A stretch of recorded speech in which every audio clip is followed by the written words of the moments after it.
Hi friends, नमस्कार. मी अमृताच पाककलामध्ये तुम्हा सर्वांचं खूप खूप स्वागत. आज आपण 4 झटपट तयार होणाऱ्या खमंग चटण्याची रेसिपी बघणार आहोत. खूप लवकर तयार होतात आणि खायलाही खूप मस्त लागतात. सध्या दिवाळीचे गोड पदार्थ खाऊन खूप बोर होतं, तेव्हा तुम्ही अशा खमंग तोंडाची चव वाढवणाऱ्या चटण्या बनवून ठेवू शकता आणि खाऊ शकता. खूप मस्त लागतात.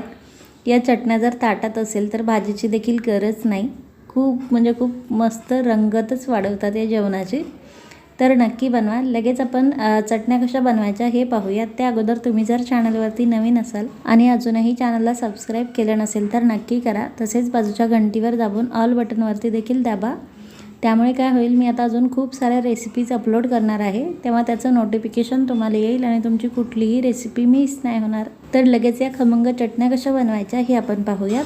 तर सर्वात अगोदर आपण जवसाची चटणी पाहूयात. तर 1 कप जवस घेतलेले आहे मी. 100 ग्रॅम आहेत हे वजनी. आता हे आपल्याला मंद आचेवरती छान भाजून घ्यायचे आहेत. जास्तही काळपट करायचे नाही आहेत जवस, नाहीतर मग चटणी अशी थोडीशी कडवट लागते. जवस असे थोडेसे उडायला पाहिजेत. तुम्ही पाहू शकाल जवस असे फुटायला सुरुवात झालेली आहे. सगळेच जवस आपल्याला फुटू द्यायचे नाही आहेत. असे जवस फुटायला लागले की असं समजावे की जवस छान भाजलेले आहेत. तर आता लगेच गॅस बंद करते मी आणि हे जवस एका प्लेटमध्ये काढून घेते आणि त्यानंतर ते थंड करून घेते. जवस थंड करून घेतल्याच्या नंतर लगेच हे मी मिक्सरच्या भांड्यात घातलेले आहे आणि हे आता आपल्याला मिक्सर चालू बंद करून थोडेसे बारीक करून घ्यायचे आहे. आणि त्यानंतर आपल्याला 1 चमचा लाल तिखट, चवीनुसार मीठ आणि 15 ते 20 लसणाच्या पाकळ्या घालायच्या आहे. माझ्याकडून व्हिडिओ थोडासा स्किप झालता, त्यामुळे घालताना तुम्हाला दिसलं नाही. आणि त्यानंतर आता आपल्याला हे बारीक करून घ्यायचं आहे. अशा प्रकारे झाकण उघडल्याच खूप खमंग असा वास सुटला आहे. खूप मस्त लागते ही चटणी खायला. लगेच ही चटणी मी आता एका वाटीत काढून घेते. खूप मस्त लागते ही जवसाची चटणी खायला आणि खूप झटपट तयार होते. कलर काय सुरेख आलाय, तुम्ही पाहू शकाल. आपली जवसाची चटणी तयार आहे. यानंतरची आपली पुढची म्हणजेच खोबऱ्याची चटणी कशी बनवायची हे आपण पाहूयात. तर खोबऱ्याची चटणी बनवण्यासाठी मी 1 कप खोबऱ्याचे असे पातळ काप करून घेतले. 20 ते 25 लसणाच्या पाकळ्या घेतलेल्या आहे. 1 चमचा जिरे घेतले, 1.5 चमचा लाल तिखट घेतले आणि 1 चमचा मीठ घेतलेलं आहे. आता खोबरं आणि लसूण आपल्याला भाजून घ्यायचं आहे. तर खोबरं भाजण्यासाठी आपल्याला कढईत 1 ते 2 चमचे तेल घालायचं आहे फक्त. त्यात आता सर्वात अगोदर आपल्याला लसूण छान तळून घ्यायचं आहे.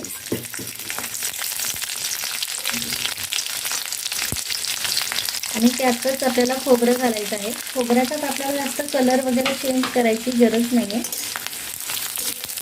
आपल्याला फक्त अर्धा ते 1 मिनिट हे तेलात छान परतवून घ्यायचं आहे, जेणेकरून आपण जेव्हा हे मिक्सरला बारीक करू त्यावेळी याला तेल सुटेल. खोबऱ्याची चटणी ही खूप मस्त लागते खायला. आता तर हिवाळ्याचे दिवस आहे, शरीराला अशा गरम ठेवणाऱ्या चटणी तुम्ही बनवू शकता. खोबऱ्याचा असा हलकासा कलर चेंज झाला की आपल्याला यात जिरे घालायचे आहे आणि जिरेही छान तळून घ्यायचे आहे. आपल्याला तर जास्त हे खोबरं लालसर करायचं नाही आहे. खोबरं असं छान भाजलेलं आहे. लगेच खोबरं आपल्याला प्लेटमध्ये काढून घ्यायचं आहे. खोबरं मी प्लेटमध्ये काढून घेतलेलं आहे. यालाच आपल्याला थंड करून घ्यायचं आहे.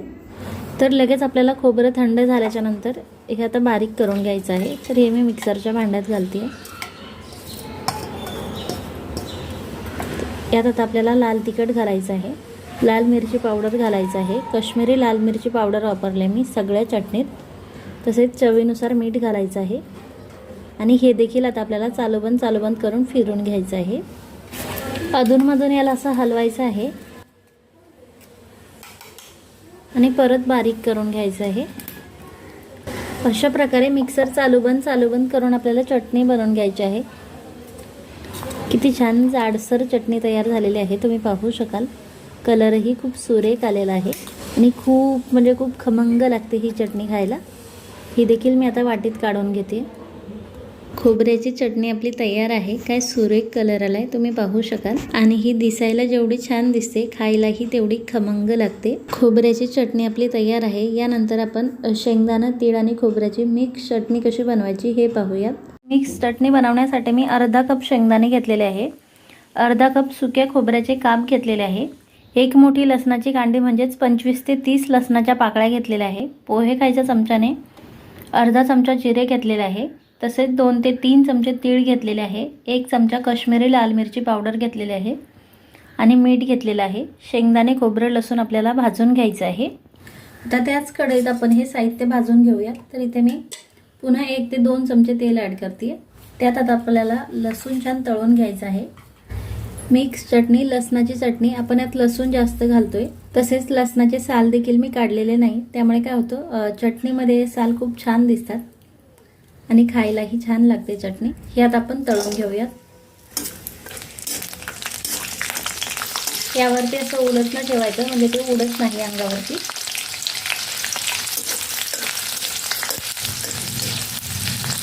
लसूण असं छान फुलला की लगेच आपल्याला शेंगदाणे घालायचे आहे.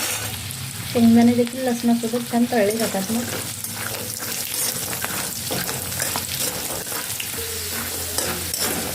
शेंगदाणे असे छान तळत आले की आपल्याला यात जिरे घालायचे आहे. जिरे देखील छान तळून घ्यायचे आहे.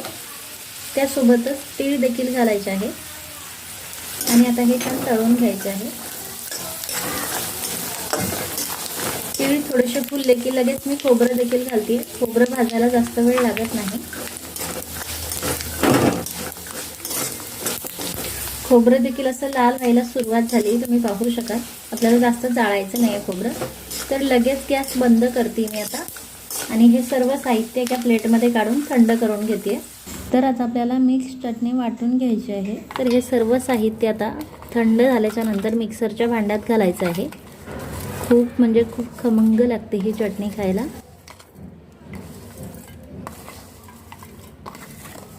तर यात आपल्याला लाल तिखट घालायचं आहे आणि मीठ घालायचं आहे आणि हे देखील आता चालूबंद करून आपल्याला फिरवून घ्यायचं आहे. अशा प्रकारे थोडीशी जाडसर चटणी आपल्याला वाटून घ्यायची आहे. तुम्ही पाहू शकाल कलर खूप सुरेख आला आहे आणि खायला खूप म्हणजे खूप खमंग लागते. ही देखील मी आता एका वाटीत काढून घेते आहे. आपली जवसाची चटणी, खोबऱ्याची चटणी आणि मिक्स चटणी तयार आहे. आता आपण शेवटची चटणी म्हणजे भाजलेली शेंगदाणा चटणी पाहूयात. भाजलेल्या शेंगदाण्याची नाही, तर भाजलेली चटणी. ही तर खूप म्हणजे खूपच खमंग लागते. तर भाजलेली शेंगदाणा चटणी बनवण्यासाठी मी 1 कप शेंगदाणे घेतलेले आहे. 1 चमचा लाल तिखट घेतलेला आहे. चवीनुसार मीठ घ्यायचं आहे आणि 10 ते 12 लसणाच्या पाकळ्या घ्यायच्या आहेत. हे साहित्य आपल्याला भाजून घ्यायचं नाही आहे, तर डायरेक्ट बारीक करून घ्यायचं आहे. त्यानंतर चटणी आपल्याला भाजून घ्यायची आहे. तर लगेच हे शेंगदाणे मी आता मिक्सरच्या भांड्यात घालते आहे. लसूण घालते आहे, मिरची पावडर घालते आहे आणि त्यानंतर मीठ घालते आहे. हे आता आपल्याला थोडंसं जाडसर वाटून घ्यायचं आहे, एकदम बारीक करायचं नाही आहे. अशा प्रकारे तुम्ही पाहू शकाल. ही चटणी तुम्ही अशी देखील खाऊ शकता, परंतु भाजल्यावर ही खूप म्हणजे खूप मस्त लागते खायला. त्यासाठी आपल्याला ही भाजून घ्यायची आहे. तर ही चटणी मी कढईत घातलेली आहे आणि चटणी भाजण्यासाठी आपल्याला थोडंसं तेल घालायचं आहे. यामुळे खूप छान खमंग चटणी भाजली जाते. आणि आता गॅसची फ्लेम कमी करून आपल्याला चटणी छान भाजून घ्यायची आहे. ही चटणी अशी भाजून घेतल्यामुळे यातला एक ना एक दाणा छान भाजला जातो आणि त्यामुळेच ही चटणी खायला खूप खमंग लागते. चटणी भाजल्याच्या नंतर असा कलर चेंज होतो, तुम्ही पाहू शकाल. चटणी आपली छान भाजलेली आहे. तर लगेच गॅस बंद करते मी आणि ही चटणी एका वाटीत काढून घेते. जास्त जाळायची नाही आपल्याला चटणी. तर आपली खमंग भाजलेली शेंगदाण्याची चटणी देखील तयार आहे. काय सुरेख कलर आला आहे, तुम्ही पाहू शकाल. आणि ही दिसायला जेवढी छान दिसते, खायलाही तेवढीच खमंग लागते.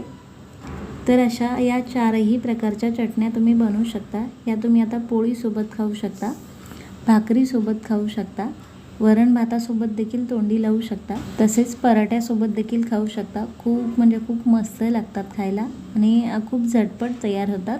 अशा या तोंडाची चव वाढवणाऱ्या चटण्या तुम्ही बनवू शकता. ह्या 1-1, 2-2 महिने टिकतात फ्रीजमध्ये न ठेवता देखील.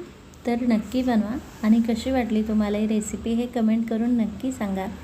रेसिपी जर आवडली असेल तर प्लीज रेसिपीला लाईक आणि शेअर करा. Bye bye.